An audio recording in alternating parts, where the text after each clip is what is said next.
वैजापूर पंचायत समिती कार्यालयातील एका महिला कर्मचाऱ्याची वारंवार छेड काढणाऱ्या 2 जणांविरुद्ध मंगळवारी पोलिसात गुन्हा दाखल करण्यात आला आहे।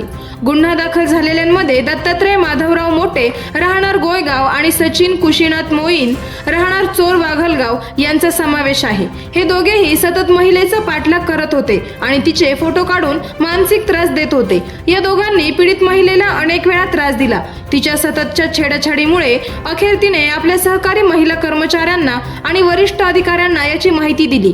मात्र तरीही आरोपींनी आपले वर्तन सुरूच ठेवले। त्यांनी महिलेचे फोटो काढून तुला काय करायचे ते कर अशी धमकी दिली। महिलेने अखेर वैजापूर पोलीस ठाण्यात तक्रार दाखल केली। त्यानुसार दत्तात्रय मोटे आणि सचिन मोईन यांच्यावर विनयभंग आणि सरकारी कामात अडथळा आणल्याचा गुन्हा दाखल करण्यात आला आहे। या प्रकरणाचा तपास हवालदार भगवान सिंगल हे करत आहेत। या घटनेमुळे वैजापूरमधील महिलांच्या सुरक्षिततेचा प्रश्न पुन्हा समोर आला आहे। पोलिसांनी लवकरात लवकर आरोपींना कठोर शिक्षा द्यावी अशी नागरिकांकडून मागणी होताना दिसत आहे।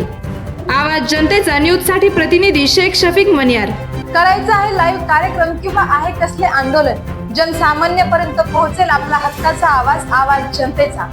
बातमी व जाहिरातीसाठी संपर्क करा स्क्रीनवर दिलेल्या नंबरवर।